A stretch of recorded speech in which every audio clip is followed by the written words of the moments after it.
So yeah, Rupert's going to share this morning. It's the last one in the Raising the Sail series that we've been doing. So he's going to speak on Genesis. The verse is from Genesis 1:31. Hannah's going to read it in a few minutes here. And I was just going to pray for Rupert before we start. So, yeah, dear God, thank you for this series that we've had, for all the different people that have shared in it, and yeah, just the practical advice that we've had, and just a way of thinking of approaching you and approaching others and sharing our stories. And yeah, just pray for Rupert today as he shares, just to close this series, that you will just speak to all of us through him, and he'll just share what's you've put on his heart just clearly with us all this morning. Amen.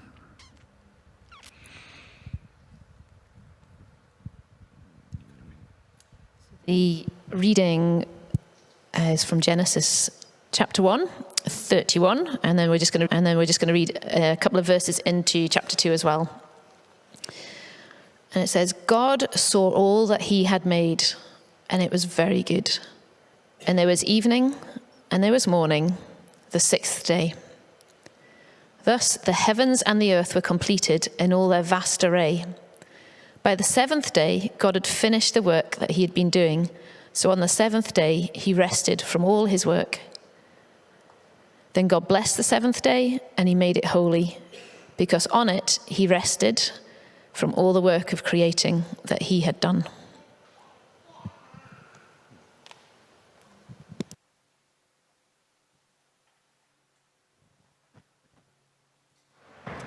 Brilliant. Thanks, Hannah and Roy. So, coming to the end of Raising the Sail. In a sense, we're also just pressing a little bit of a pause on the previous series, Dust, and Raising the Sail, and we're going to change gear a little bit over the summer. We've got an exciting sermon series coming up, and I'm just going to do something slightly different next week.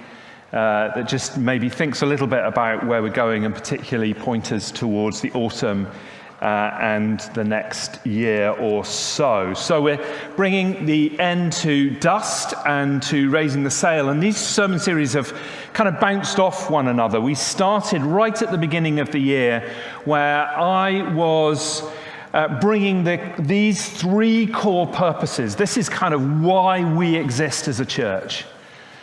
To be a Christ-centered community, to see people fully alive, and to help the world flourish.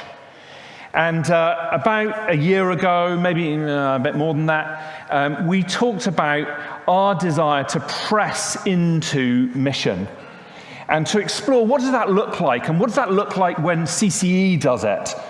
And maybe other churches will do it differently. It's not wrong, it's just different. But what does it look like when we engage with looking beyond and serving our communities and helping people discover and understand Jesus for themselves? What does that look like? And right at the beginning of the year, we were saying for us to really press into mission, it requires us to actually probably do all of these three things. I think there's a slide for it here, Luke, if you're able to put that up, to be this community that gathers around Jesus, this Christ-centered community, that we relate and connect to one another, and we learn how to be with Jesus.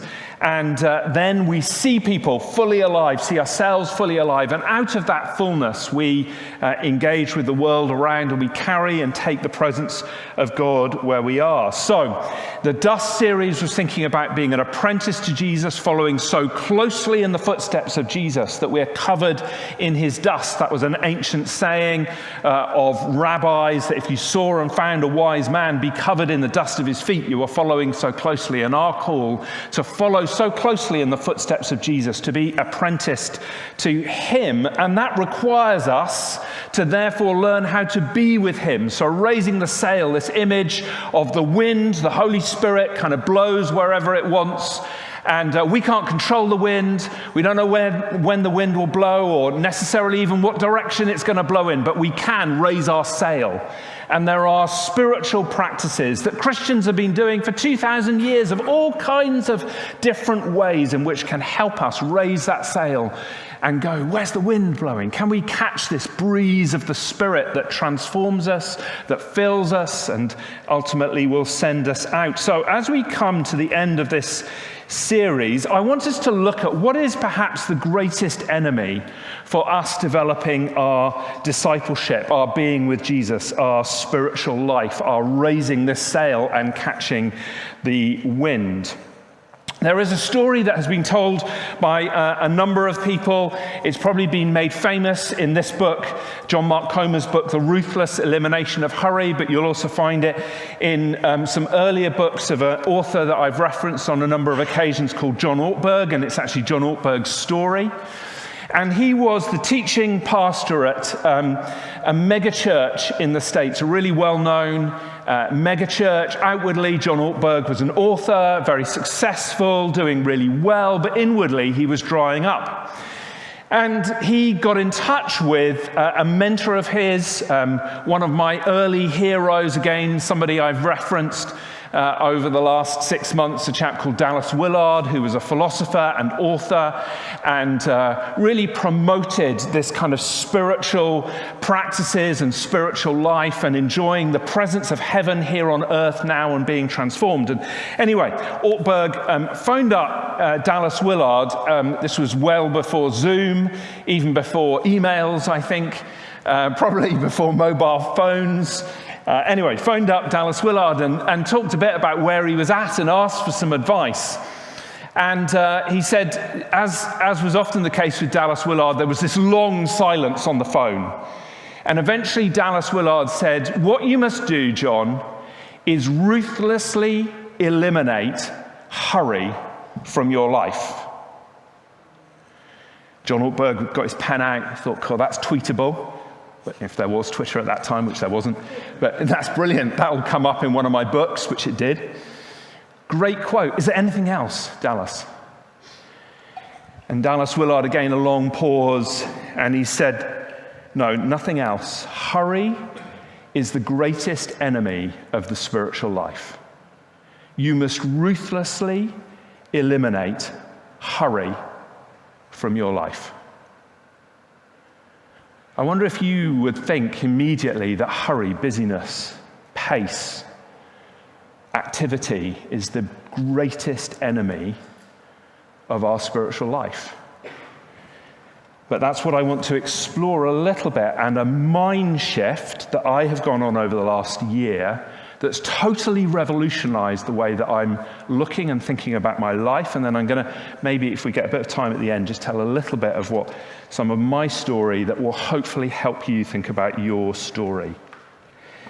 There was some research done by a chap called Michael Zigarelli, who's a professor over in the States in leadership and strategy. He started it about 20-odd years ago. It was a 5-year study looking at thousands and thousands of Christians. It was published in 2008. And it was a study about Christians, their spiritual life and busyness. And this is what he says. Among the primary obstacles to walking as Jesus did, our call to walk as Jesus did, is today's frenetic pace of life. Busyness, hurry, overload, burnout, overextension. It's known by many names. But there is one common outcome. The accelerated pace and activity level of the modern day distracts us from God and separates us from the abundant, joyful, victorious life he desires from us. 2008.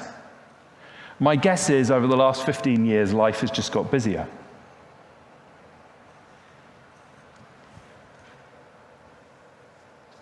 He looks at different professions. Michael Zigarelli, in this piece of research, at least 50% from different types of professions, but also different stages of life, would agree with the statement that busyness gets in the way of their relationship with God. Just in case you think, well, it's okay for you to say this, Rupert. You're a pastor, you're paid to pray. Pastors are pretty near the top of the worst. 67% of pastors and church leaders say that their busyness gets in the way of them developing their relationship with God. 67%. Lawyers, nurses, every other stage of life, the only people that are below 50% are retired people. And 43% of them say they're too busy to develop their relationship with God. Zigarelli describes this vicious cycle. Christians are assimilating to the culture of busyness, hurry, and overload, number one, which leads to God becoming more marginalized in Christians' life, number two, which leads to a deteriorating relationship with God, number three, which leads to Christians becoming even more vulnerable to adopting secular assumptions about how to live, which leads to, number five, more conformity to a culture of busyness, hurry, and overload. Oh, my word. I mean, does that not strike you as being true? So what can be done? Which leads us to our scripture of the week. And I want to say three things from this passage and invite us to think differently, to change our mind. I have found this an incredibly profound mind shift. But also to invite us to think about what practices might flow, because it's the practices and habits that really change our lives. Not just thinking differently. We can't think our way into change, but often it does start with renewing our minds. So there's three things I want to say about this passage, and I'm slightly cheating because I'm bringing in a few verses earlier. The first thing, I asked in the newsletter, as we introduce this scripture of the week, what strikes you as being odd about this passage? So the thing that strikes me that is odd about the passage that we read out and is up on the screens, I think, Luke, if you've got that Genesis 1 passage just now, the thing that strikes me as being odd about this passage is that it talks about, and then there was evening, and then there was morning. It strikes me as odd because it's not the way that we think about it, or I typically think about it. I think about morning and then evening. But in this passage, and in the previous days of this poem that we find and read in Genesis 1, it says, and then there was evening, and then there was morning. Now, when you read and research what's this about, some people suggest that this is because the Jewish idea of day starts at sunset. And it goes through to sunset the next day. So if you ask me, in my Western mindset, what did you do a couple of days ago? I'd say I got up, I had breakfast, and I worked. I worked through the day, and then we stopped and we had dinner, and maybe I sat down and read a book or watched some telly, and then went to bed. That's my day. If you asked a person with a kind of Jewish mindset, what did you do a few days ago? They'd say, well, the sun went down and we had dinner. We ate together, and then I went to bed. And then the next morning, after a sleep, I got up and I did some work. So the Jewish understanding of a day starts from sunset to sunset. Andy referenced this the other day when he was thinking about Sabbath starting sunset to sunset. So why is this potentially important? So here's the mind shift. In my Western thinking, my day starts with work. And then I rest from work at the end of a day. In a Jewish way of thinking, our day starts with rest. And we work out of a place of rest. Day. That is such a radical mind shift. But let's look a little bit more about this passage. I want us to think about this seventh day, this Sabbath. So, what happened just before the passage that we read? Anyone? Shout it out. God created.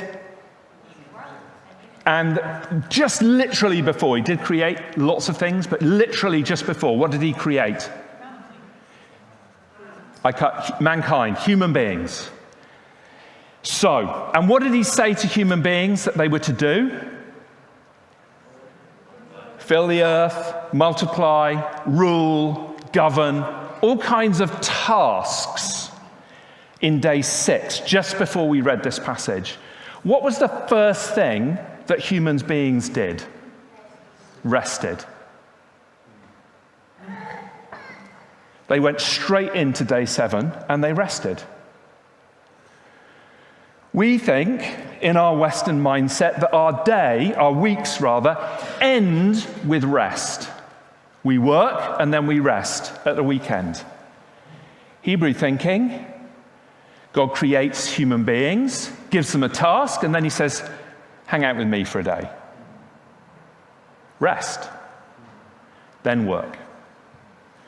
Second thing I want us to notice about this Sabbath, what's missing in day 7? That's there in all the other 6 days in this poem. Activity. But what's the refrain in the first 6 days that's missing in the 7th day? And then there was evening, and then there was morning, the 7th day. It's not there. It's striking by its omission. It's there in all the other days, it's not there in day 7.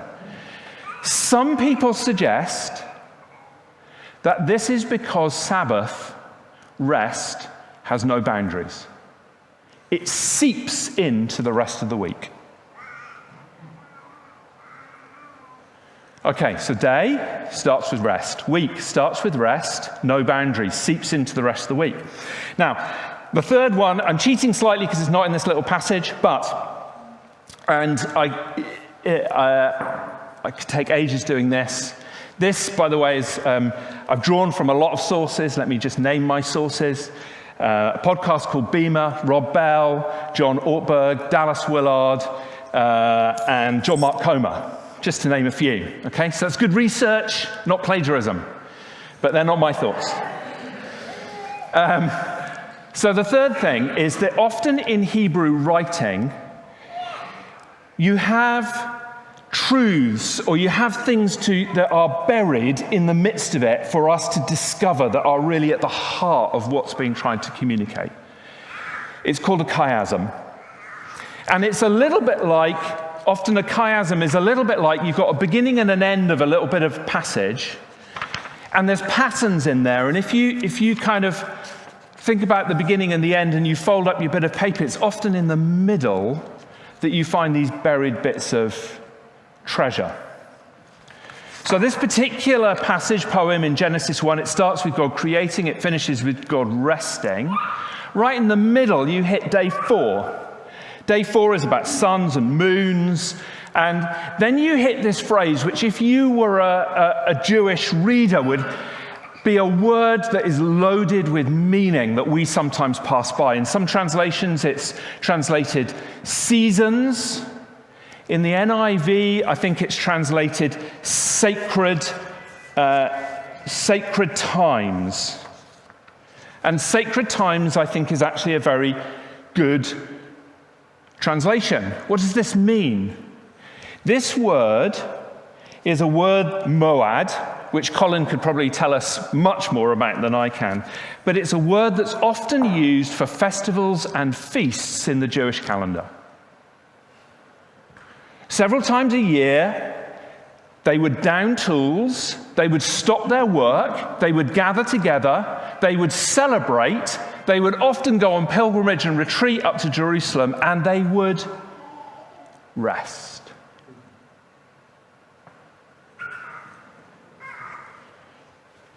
They would enjoy the presence of God, celebrate his faithfulness, and remember his deliverance. So the day in Jewish understanding, starts with rest and flows into work. The week starts with rest and flows into the rest of the week with no boundaries and no endings. And the year is interspersed with these times where you were invited to down your tools, stop work, remember God's faithfulness and remember his deliverance, and enjoy being in community together. Rest throughout the whole year. This passage invites the people of God into a place of rest from which the rest of our life flows. Not rest as in kick off your shoes and watch Netflix for an evening, but rest as in being in the presence of God and enjoying him, that then changes our relationships with the tasks, the oughts, the responsibilities, the things that we have to do. Now, this passage was radical because it was written, it's almost like a founding document of the nation of Israel, particularly the first 5 books of the Bible tell that story of the founding of the nation of Israel. And part of their story in that founding document was that they were slaves in Egypt. What did they do in Egypt when they were slaves? They worked. Specifically, they made bricks. How many days did they work? All the time. Their sense of worth and value came out of how many bricks they made. This passage, right at the beginning of Genesis 1, is saying our value and worth does not come from our productivity. It's an invitation to work from a place of rest. It's an invitation to put rest right front and center of our lives, to rearrange our lives around being in the presence of God, in community, that everything else flows out from that. We may not be in slavery in Egypt, but we sure do have our own taskmasters. We live in a culture of more, do more, work harder, keep up, it's all down to you. And we can name many dozens of others. Phrases that go through our head, bad news, to which we need some good news that Naomi was talking about a couple of weeks ago. God invites us to rearrange our lives around rest. I want to just finish, and then I'm maybe going to tell my story in a minute after a couple of questions, but I just want to illustrate this. This is the best way that I've thought about illustrating it. When I rest from work, it's a little bit like I fill up my cup with a little bit of water. And we're constantly giving to people, right? Our spouses, our children, our workplaces, our community, our neighbors, our family. And so I maybe come to Hannah and I say, Hannah's thirsty. She wants a little bit of my love and attention. And so I give her a little bit of water. And now I'm really low. So I need to rest from my work, my responsibilities, my tasks, my relationships, my giving. So I just fill myself up a little bit just so I've got enough. And Hannah's like, more. So I give her a bit of my precious water. And then, I haven't got anything left. So I rest from work again. And so the cycle continues of weariness, rest, weariness, rest, weariness, rest. When we are invited to work from a place of rest, it's a little bit like this. This could get messy.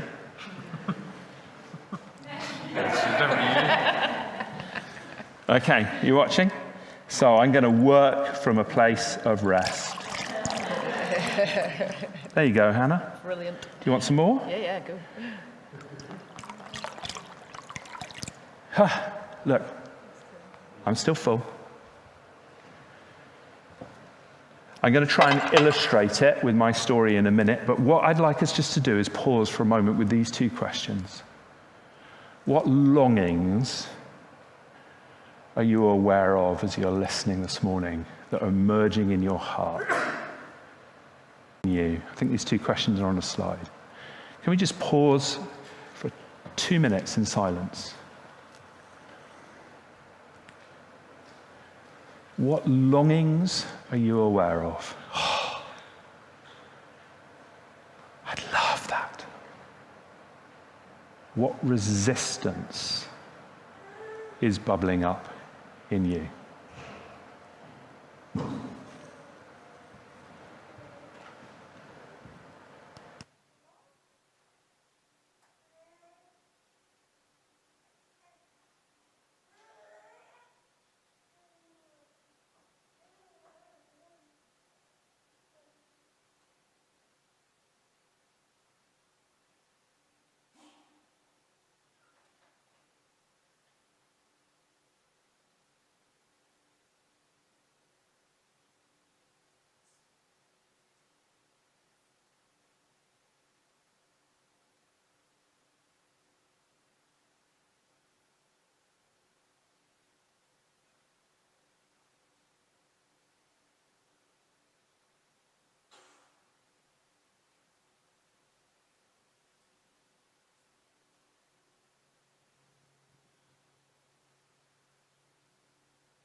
So as an invitation to come and speak, can I invite you to keep it brief?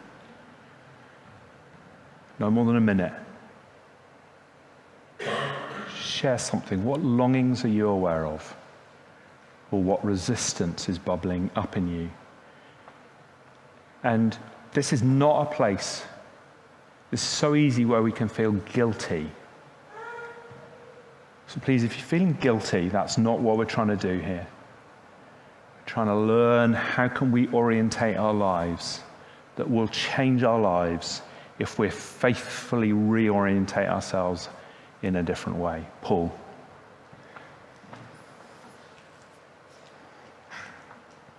Okay, so as you were saying, don't feel guilty.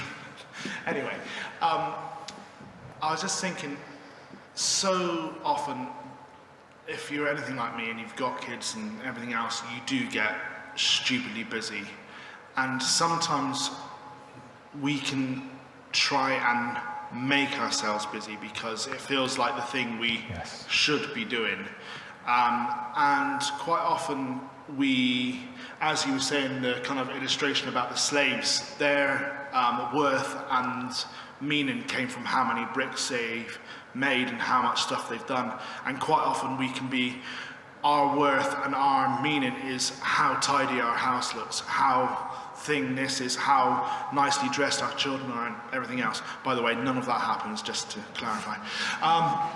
But one thing I was reminded of was, if we're told in our day-to-day life that we should be looking to God for help in everything we do, then why shouldn't we be looking to God in everything we rest? And I was reminded of an old song, and I really hope I get the lyrics. The second verse says, let me think, to rest in your presence, not rushing away, to cherish each moment, and here I would stay. I think that's the right ones. I'm looking to Shirley because I know she'll get the lyrics.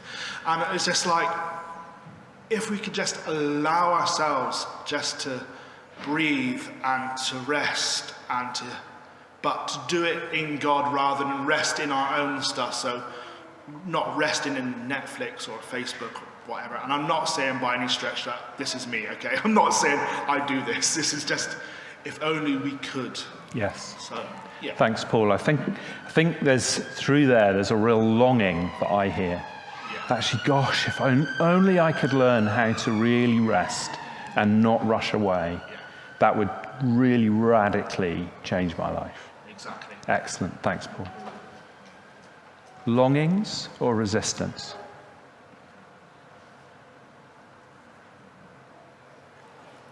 Bella.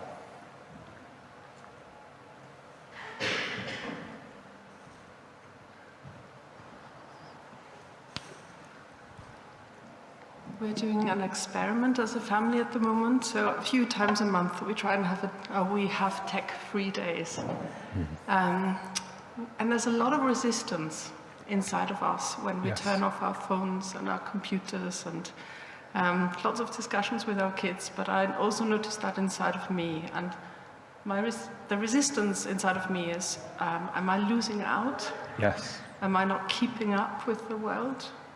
And what will people think of me? Yes. And that's one of my biggies. I don't know if you know that in your own life. So this sense of, if I turn off my phone, will people reject me because I'm not available? I don't want to be available.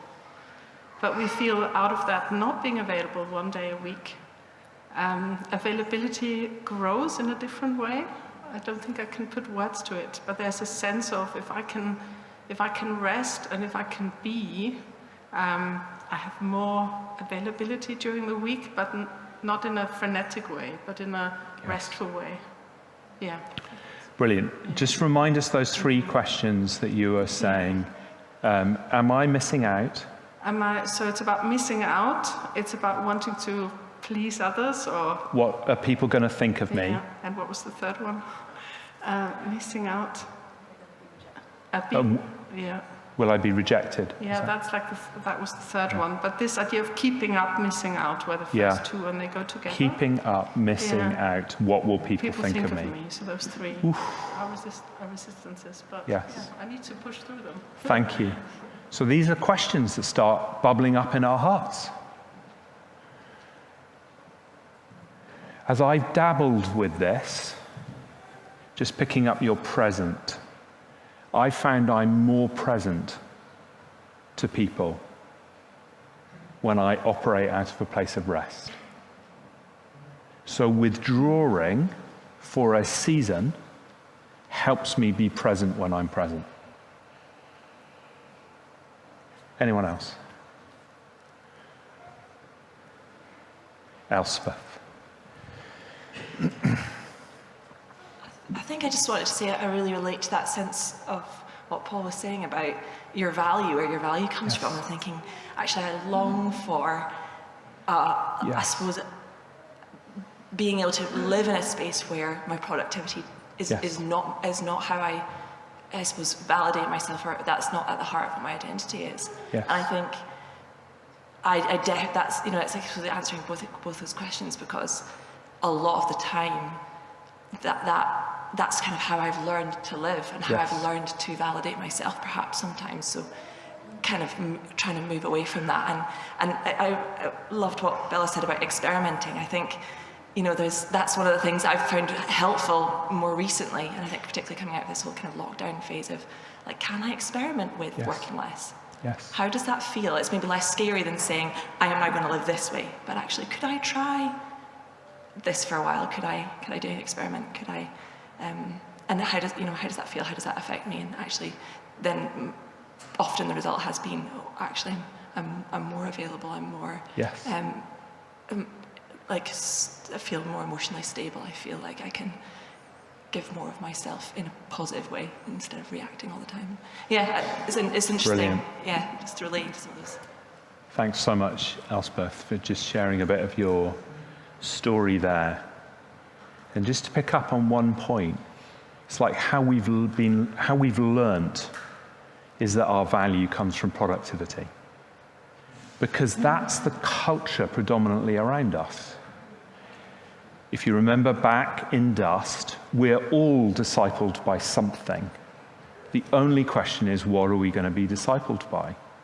Are we going to be disciples of Jesus that shape our lives around him? Or are we going to be discipled by our culture, some of which will be really unhealthy and teach us that our value comes from our productivity?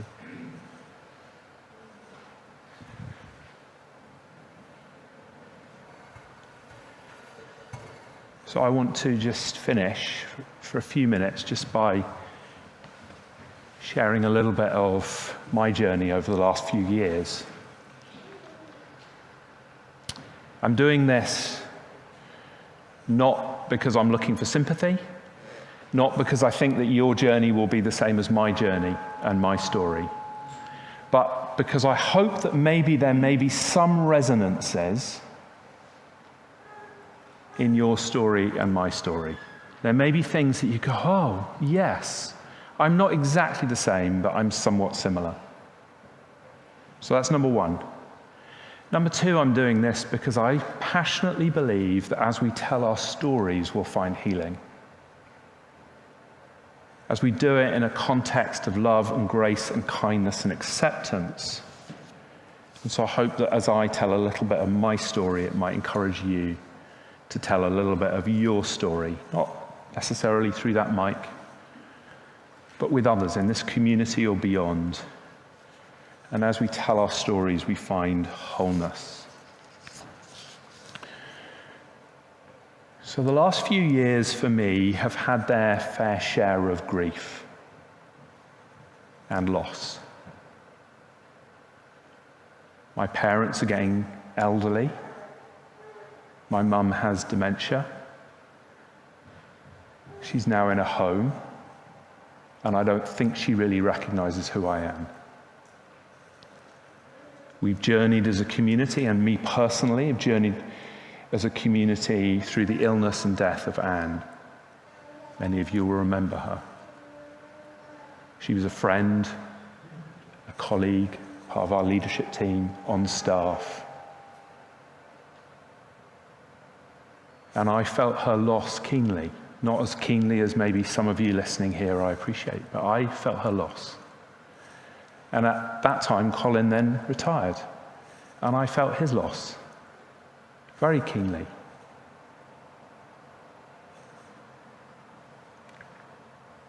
And then COVID robbed me of some of the things that I'd been really looking forward to as a family.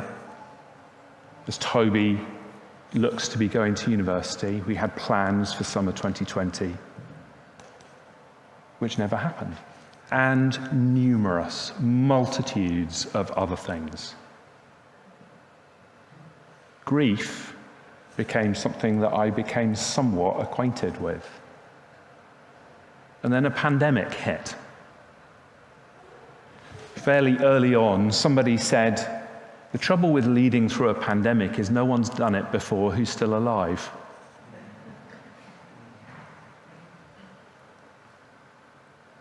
There wasn't an older, wiser mentor that I could go and say, what on earth do you do here? There weren't really any books written. How do you lead a church through a global pandemic?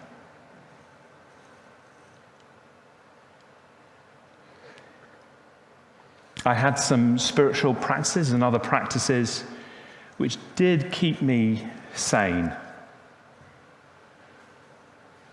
To be honest, probably it was more about surviving than thriving.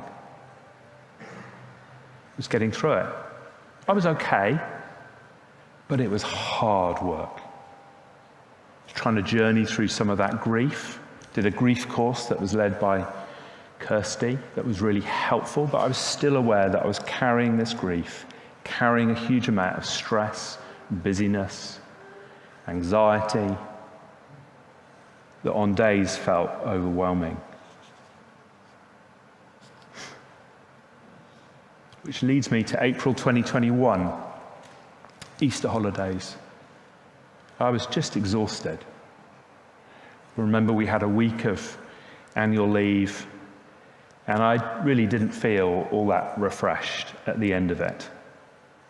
And a couple of weeks later, I sat on a bench in our garden after a walk, which was one of my habits and practices of praying and walking.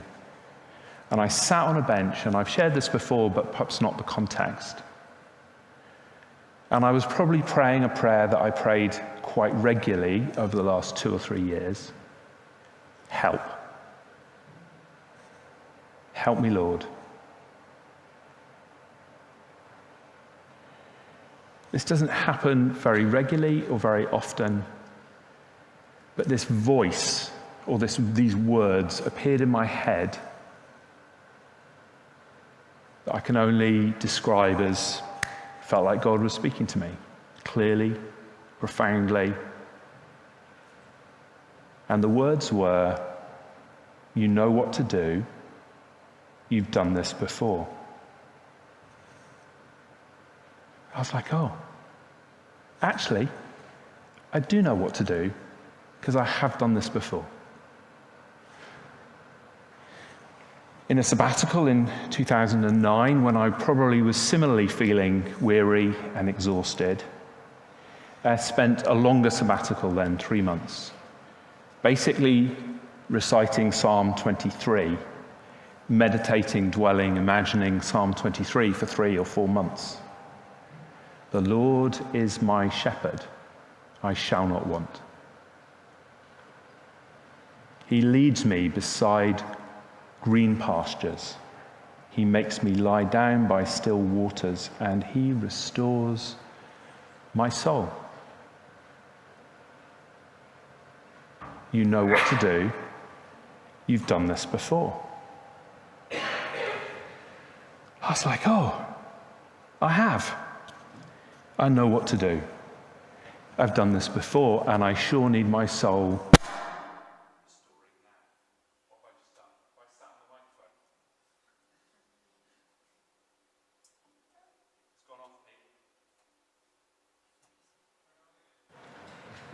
Turn it on again.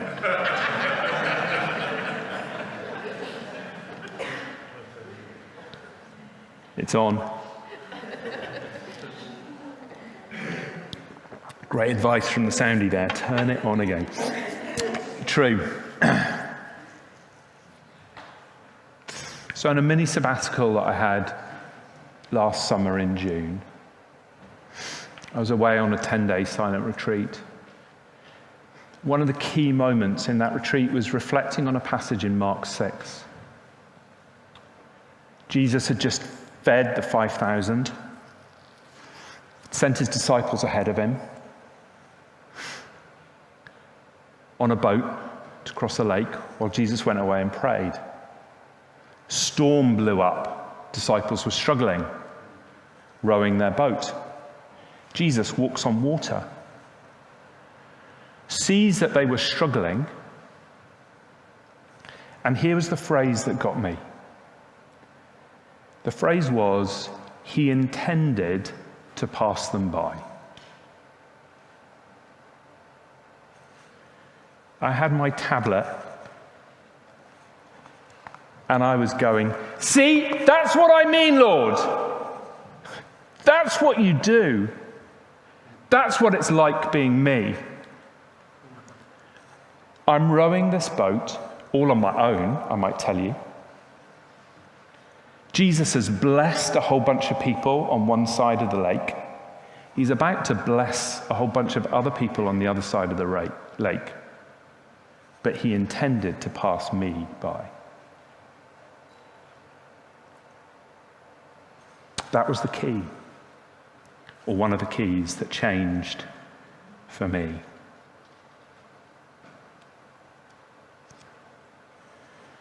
From that, I realized that the bad news that I had been believing, that Naomi talked about 2 weeks ago, I'm responsible. It's all down to me. No disrespect, Colin, but you'd left. Anne had left.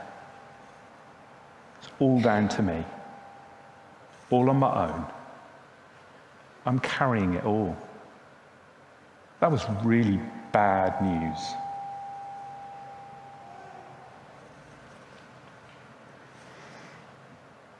I needed some good news.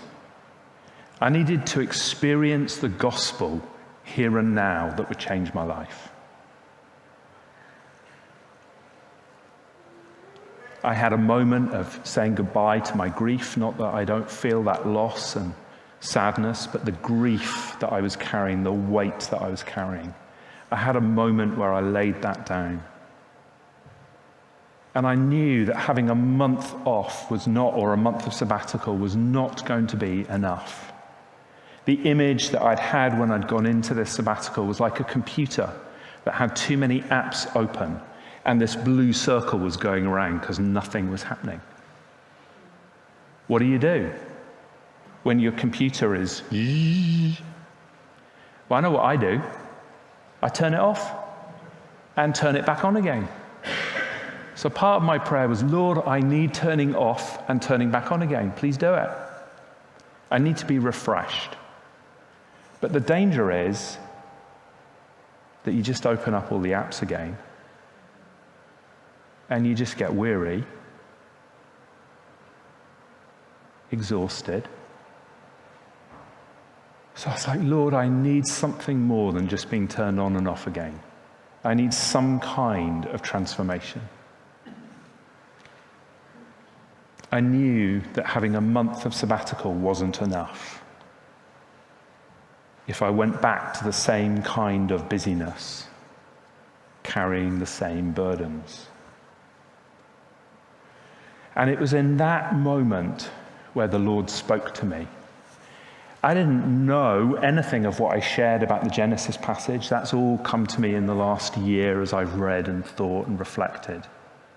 But this is what the Lord said to me. Rupert, up till now, you've rested from work. I was like, oh, I know exactly what you mean. Thinking back to my Easter holidays.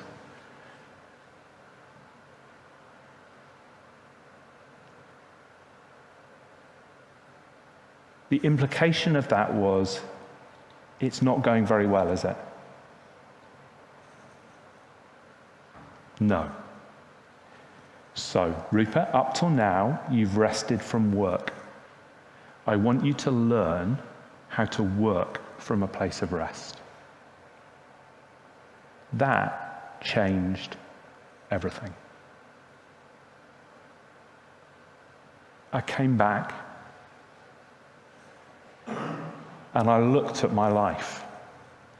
I need to rearrange what I'm doing. Maybe small changes, but I need to rearrange what I'm doing. I need to think differently. That rest becomes first, work flows from that. What do I need to do? One of my coping mechanisms during lockdown was an online game called Clash of Clans.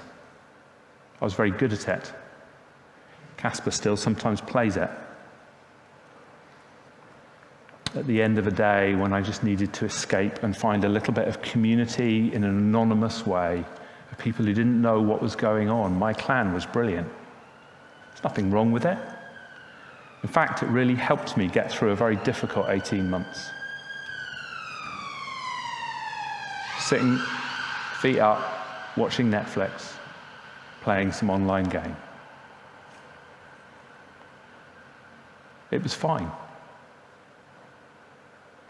But I wasn't thriving.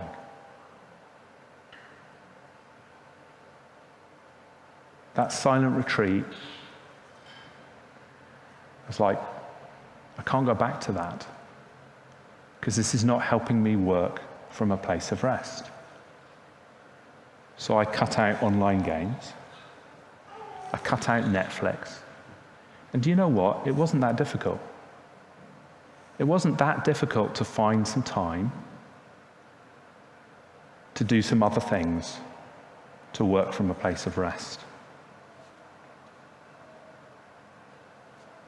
And I also decided I wasn't going to open up my computer and engage with the tasks of the day until I'd stopped and been with Jesus. It didn't change immediately, but I'm now 373 days in. 72 days in.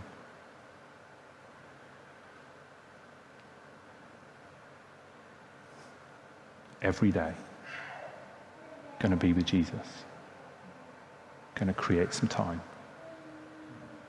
I'm going to stop. I'm going to remind myself that my worth does not come from my productivity. I'm going to remind myself that it's his work. He's doing it anyway, whatever it is. And actually, he does it way better than I can do it. He just invites me sometimes to participate in what he's doing. I'm learning to hold myself back, to stop, to pause, to enjoy being with Jesus.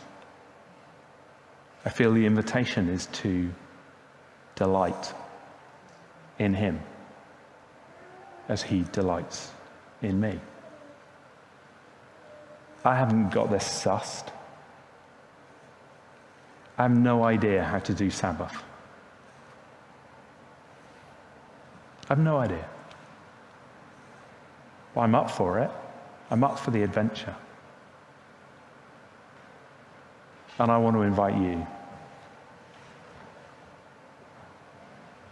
to reflect on your life. Maybe this is stuff that is so familiar for you. Maybe this is things that you've already done. If that's the case, please come and help some of us that are learning how do we work from a place of rest.